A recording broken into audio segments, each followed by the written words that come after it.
a length. Okay, that's what the fencing has. That's all we know so far. And then it tells us a little bit more. It says that the animal pen has an area of 1,200 square meters. It says that the total fencing allowable is 100 meters itself. So let's write down what that tells us in this problem. So we're told that the area is 1,200 square meters and that the amount of fencing length, what do I write for that? The fencing length. Perimeter, very good. Well, in this case, we say that it is 100. Okay, it says it's enclosed by 100 feet of fencing. So yeah, it would say less than or equal to Sean if it said up to 100 feet of fencing. So the perimeter is 100. That's physically, have you ever seen this? I can visualize it because I've done this before. I helped build a batting cage on my baseball field when I was in high school. And fence, when you buy chain link fence, anyone know how it comes? It comes in rolls, yeah. Like a paper towel roll. Of course, there's no paper towels today. It comes like this. So this is like your chain link fence, and then it unravels. So 100 feet of fencing might mean you have a spool of chain link fence that you're going to unwind. And when you unwind it, you get a full length of 100 feet to use.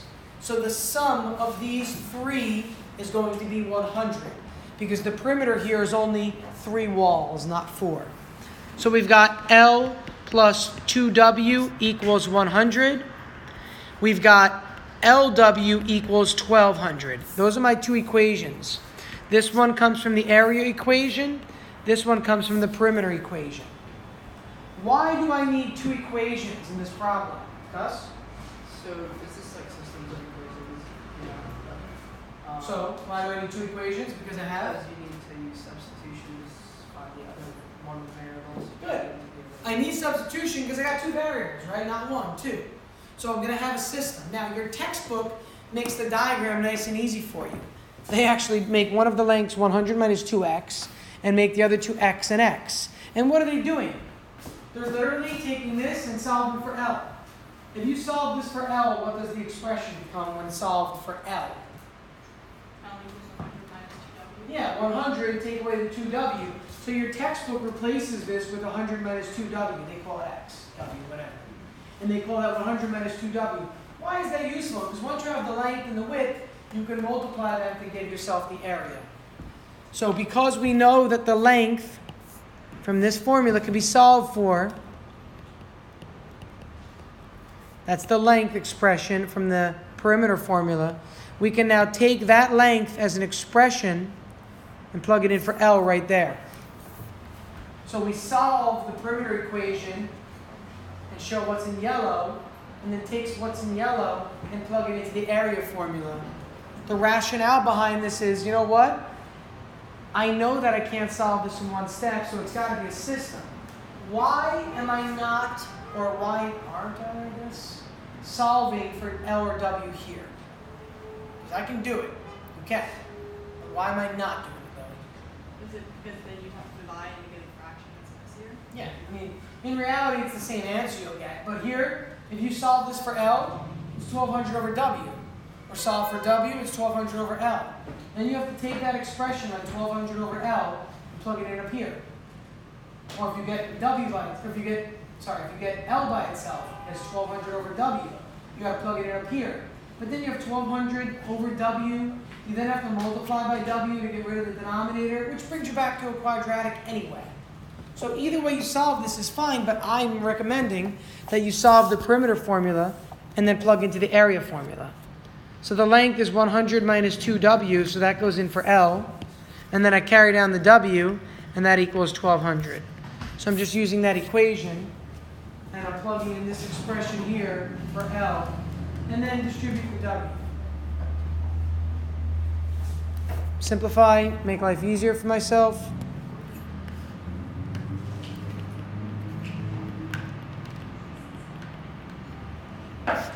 I'm going to move everything to the right side so I have a positive leading coefficient. I could also divide by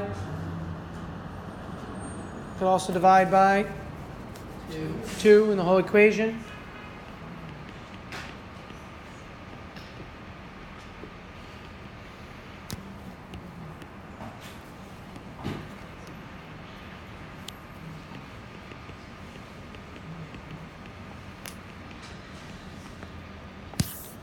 There's a good chance you won't be able to factor this on this test, by the way. You'll notice that by now, right?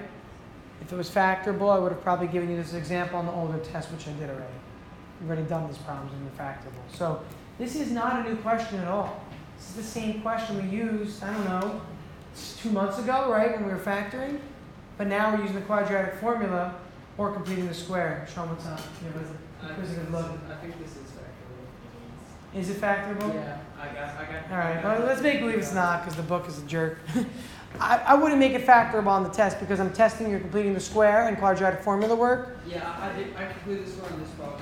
And it worked out? I got real answers. Yeah. All right, no big deal. You got rational answers, you mean, right? Rational Wait, answers? so if we, Rational? 40 by 30. 40 by 30 comes out to? So if we don't factor it, how are we supposed to find the number? 30. Well, what's in this formula, Gus? 40 to 30. What does W stand for? 40 times 30. W stands for? The what? Yeah. So use the quadratic formula. 32 W. Yeah, and then 26. X equals negative b, the whole quadratic, and that's equal to width. You'll get 2 answers for width. There's a good chance one of them you'll reject. Because maybe it'll be negative, or maybe it'll be so small it doesn't make sense. Or maybe they both work. Yeah, If you're they right. both work, do they both work? Oh, And if they both work, you might get 2 possible different rectangles you can get. yeah. So when you get an answer for W, right, plug it back in right here to get the corresponding length. When you get the second answer for W, for the quadratic, plug it back in here to get the second corresponding length. And you might have a length and width that are 2 different things, and they might both work. They might both work. Jim? Can I use the bathroom? Yeah. Problem sets. Problem sets. What else? Neighbor, and then Althea, and then Julian. 7.2, it's 9. It's over 5. Yep. When mineral deposits formed a coating 1 millimeter thick on the inside of a pipe, so you need circles, it's a pipe, the area through which the fluid can flow is reduced by 20%. Find the original diameter of the pipe. And then it says, remember the area of a circle is pi r squared and the diameter is 2r. So let's look at this. This is funny actually, and this is kind of gross, but I'm going to, whatever, TMI. I cleaned out the piping system in my shower last night. This is not a joke. This came up. When you shower, your skin naturally comes off your body, right? And your hair like naturally falls out and stuff normally. So you get like in the piping in your shower. Have you ever had a backed up shower before? And your parents just pour like this liquid down called Drano, and it just like gets rid of all that stuff. It's like, how does that work, right? It's a miracle. It's weird the way it works. It's a chemical solution. Anyway, before you do that, though, you should really take the cap off and unclog everything. And this is not like a joke what happens. It's disgusting, first of all, what you find down there. But what you'll notice is that it's literally like it closes off the area that the water can flow, which is what's backing it up. So imagine a cross-sectional pipe like this. Now, over time, it builds up residue along the inner walls of the pipe. So therefore, the water can only flow through a smaller area now, represented by what's in blue. What's in blue is where the water is flowing because the red is like all of the deposits, the mineral deposits. So that's what this problem is getting into here. Now, we know that the mineral deposits form a coating that's 1 millimeter thick, which means, take a look, it means I've really got 2 concentric circles where this is 1 millimeter and this is 1 millimeter. So therefore, the diameter is losing 2 millimeters in length. Is that clear what I'm saying? The diameter is the full distance across the circle, and if it's losing 1 millimeter on each side, it's really losing 2 millimeters. Now, if we do everything in terms of a radius, the radius is losing 1 millimeter. Is that clear what I'm saying there? Yeah? All right, now, we're told that the area through which the fluid can now flow is reduced by 20%. So the new area is how much percent of the original area? 80%, 0.8 or put as percent, so 80% or 0.8 of the original. So what can I do here? I can do this several ways. I can say that my new circle, so my old circle, let's call that R. My new circle on the inside is R minus 1 as the radius. Again, if the original pipe diameter, radius is called R, the new one is R minus 1. And here's what we'll recognize. We can say this. If I had the original, it'd be pi r squared equals some area. But the new one, it's pi r minus 1 squared equals 80% of the original area. 80% of the original area. Again, we're losing 1 millimeter on that side, and we're yielding an 80% return of our area. Not the full 100% there. And our goal in this problem, let's see, our goal is to find the original diameter of the pipe. So I could find the original radius first and then do what to that number? Multiply by 10. Yeah, multiply by 2 to get us the diameter if I need the diameter. So how might I go about this? Well, there's one way to do it. Wait, can we keep this in terms of pi or not? You can leave the pi's for now. They'll cancel. You'll see why. How do I do this? It's a system of equations. What are my unknowns in this equation system? Look at them both. R and A. A and R are unknowns. Pi is a constant. A and R are unknowns. 2 equations, 2 unknowns. What do you suggest I do? It's not that hard of a problem if you look at it a little carefully. Plug pi r squared into A. Yeah. This is A, right? A equals pi r squared. And A is the original area. So replace the original area with pi r squared. So let's go ahead and take that expression right here and plug it on in for the area. And that yields an equation that says pi r minus 1 squared equals 0.80 times pi r squared. Sean, here's where the pi's cancel now. Pi's on both sides, pi's cancel. And then we just go about solving this the rest of the way. R minus 1 squared, r squared, minus r plus 1 equals 0.80 r squared. On the next line, what do? I move over the 0.8 r squared. This is really, stay with me please, this is 1 r squared minus 0.8 r squared. So I can put 0.2 r squared minus, that's a 2r in the middle, plus 1 equals 0. And because I'm using the quadratic formula and not factoring on this test, or it's a word problem, which by the way, I will give you word problems tomorrow. And fun fact, I'll allow you to use your program once you get to this step. Maybe jot that down if you want. On the test, I will ask you specifically to use the quadratic formula and do it by hand on the regular middle problems. But on the word problems, when you get to the point where you have a quadratic, you can absolutely use the program. Is that clear what I'm saying? I'm not going to assist you on how to use the program on the test tomorrow. So if your program isn't working, you're out of luck. You got to use the quadratic formula. But for word problems, by all means, at this point, plug it right in your program. It doesn't matter, right? No, do it by hand, but the program is faster. Because if you have 3 word problems tomorrow, that's 3 quick runs through the program versus 3 writing all the work out. So I would personally use the program on the word problems to save time, but that's just me. I would do that though. Eno, are you using the program by any chance? Can you tell us what the answers for R come out to be? 9.47 and? What was it? Which one is not reasonable at all? And think about the logic in the problem. 0.527, because if you subtract by 1, you get a negative. Yeah, aren't we going to lose 1 millimeter already of the radius when this middle deposit forms?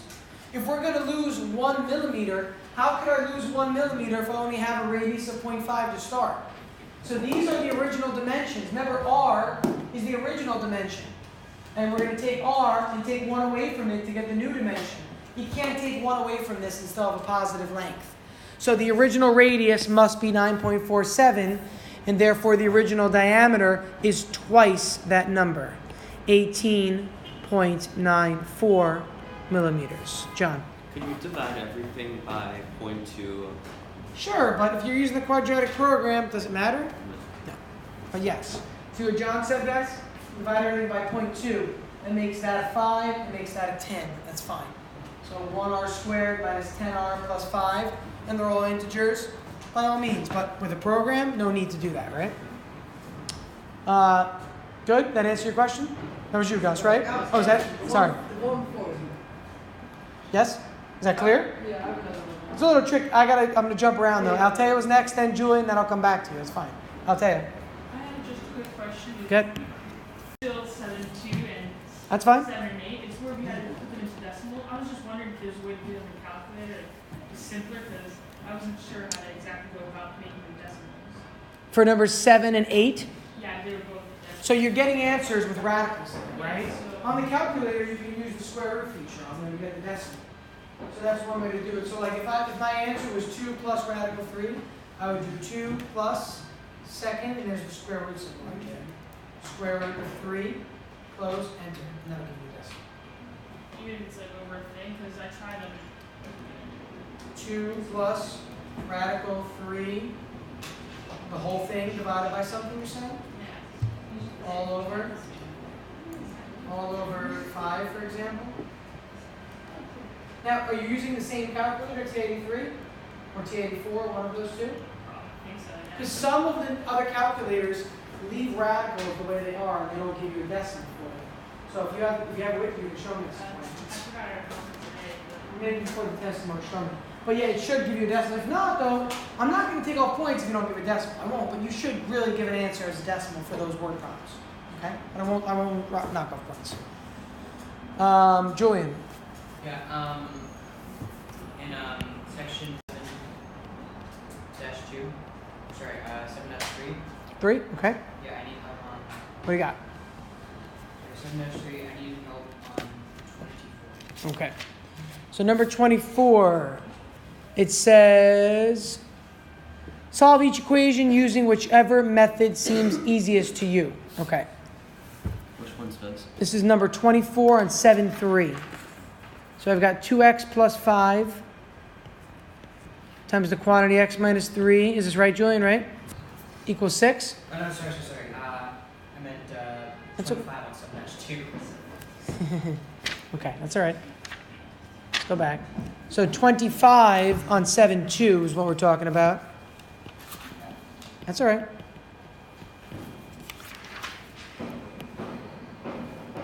All right. It says, solve the equation A by factoring and then B with the quadratic formula. And they want you to prove your answers here. So number 25 says 5x squared minus 45 equals 0. Now, if I'm solving this one and I start by factoring, I take out the 5 right away, right? The 5 comes out. And when I take out the 5, I'm left with x squared minus 9. And x squared minus 9 is nice because it factors into. What do we got? Plus 3 and x minus 3. Yeah, plus and minus 3. So my answers to this equation will be 3 or negative 3. So that's solving by factoring this one. Now, what's the thing about the quadratic formula you'll notice here? God bless you. What term is missing? The b value. So, Gus, what's the b value? It's not there. What is it? If it's not there, what is it? If you have no money, how much do you have? 0. 0, right? The absence of something means it is 0. That's what 0 is, right? Absence of something. So missing the b value means that b is equal to 0. Now, if you had just x by itself, then there's a 1 in front of it, right? As a coefficient. But when you're missing it, b is 0. So when you do the quadratic formula, this one is not difficult. It's just that you have to recognize that b is equal to 0. So x equals 0 plus or minus the square root of 0 squared minus 4 times a times c. That's a negative 45. Sorry, it's a negative 45. All over 2a. So it's 0 plus or minus the square root of, what is this going to be? 20 times 45, is that 900? All over 10. So this will be 30 over 10. And 30 over 10 plus or minus. 30 over 10, I'll give plus or minus 3. So the key, Julian, is to recognize that the b value is 0 in this problem. So it doesn't matter. It just becomes plus or minus root 900, which is 30 over 10. Yeah? Okay. Good question. Good question. I'm going to come back to you next. mine was on 7.3.32, section 7.3, problem 2. Okay, so we got Oh yeah, I didn't understand this question. Oh, this is right out of the notes from yesterday, so let's look at this one then if we're having trouble. This is the second to last example from yesterday's class. It is a little tricky. It says find the value of k for which each equation has the following: a double root, two different roots, or imaginary roots. So those are the three types of discriminants. That's what I think of right away. Now my equation is 3x squared minus 6x minus k equals 0. So it's all about the discriminant. So start by defining the discriminant. It's going to be b squared minus 4ac. Look at my c value, people. It is negative k. C is not k in this problem. It's negative k. If k were 7, it would be negative 7. So this is the discriminant, which is 36 minus, or plus rather, 12k. Does everybody agree with me so far about the discriminant? Right? That all makes sense so far? Now, when would I get a double root? The first case says find the value of k so that we get a double root. When do double roots occur? When it's equal to 0. When When the discriminant is good. When the discriminant, it is equal to 0. So simply set this equal to 0 for part A. And when that's the case, I'm going to subtract 36 and divide by 12. K is negative 3. Then I move on to part B.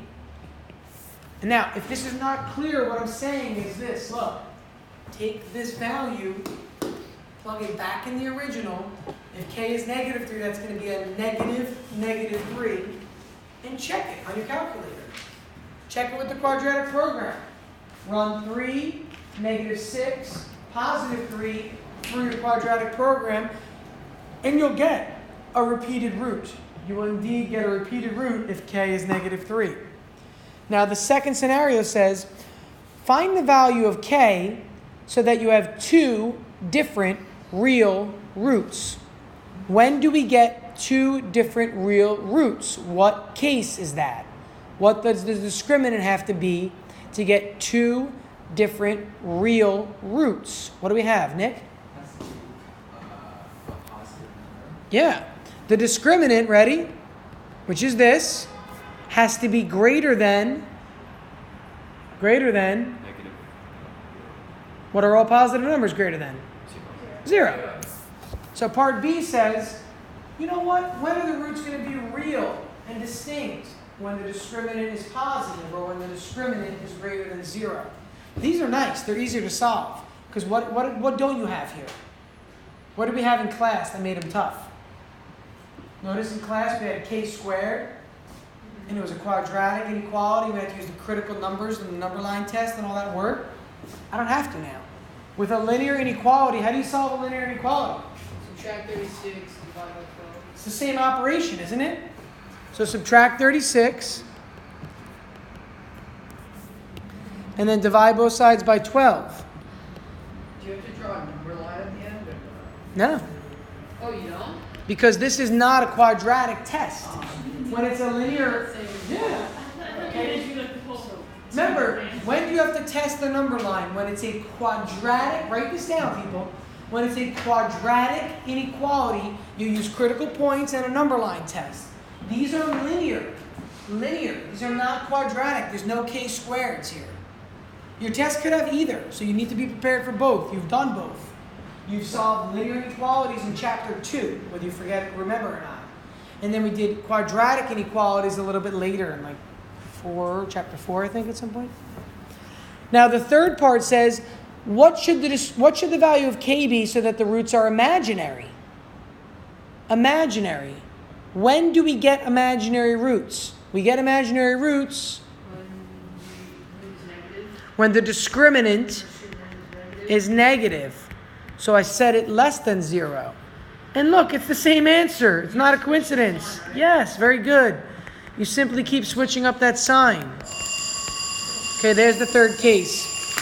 If you'd like to come after school for like 10 or 15 minutes with some quick questions, that's fine. Feel free to do so. Last year I had a little bit more time on this topic, so I did like a Jeopardy style game that we did earlier this year. I have a sample of that board. I'll put it under documents and handouts for practice questions. I think the sections range though from 6.5 to 7.2. So 6.5 is not in your test tomorrow, and it's missing 7.3. So I'll put the board up with that disclaimer so you're all aware, and I'll get a million emails saying it's the wrong topic. Wait, so there's no 7-3? No, no. The test is 6.7 through 7.3. The practice Jeopardy board from last year goes from 6.5 to 7.2.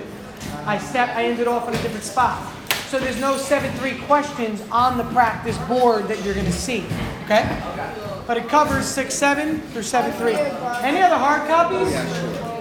Ina, hard copy? Have a good day. Please again come by quickly after school if you have questions. Try to do so right at the bell. Have a good day, guys. Today, study hard tonight. Whoa, good. Up and down. Give me your head. No. I saw you fucking fucker. I'll let it go. As long as you hit your head, you're right in, right? No. Okay. That's got her down. Shut up. I'm not taking my spot. Thank you, Michelle. Have a good day, guys. Sorry about that. It's all right. Is this your spot?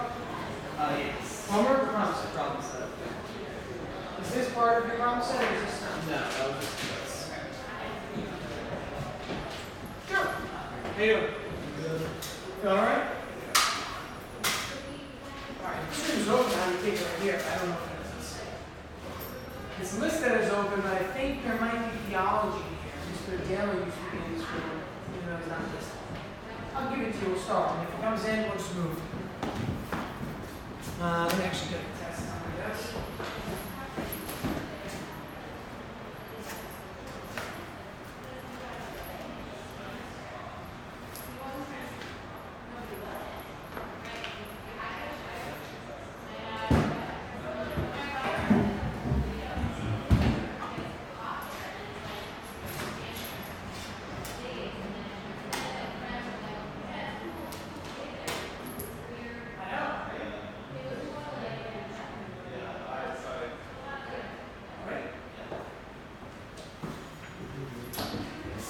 So you have the whole period, the whole test. If you need like 5 minutes, you can take extra 5 after school. Don't worry. I gave everybody in the class yesterday extra minutes. Nick already took a little extra time. So if you need an extra 5 minutes, it's fine. I'll give you 4 of the sheets, right?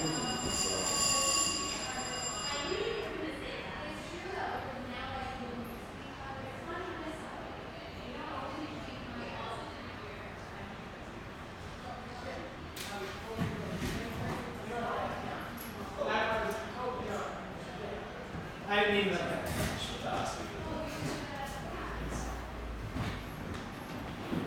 I'm going to turn one light on, is that okay? Yes.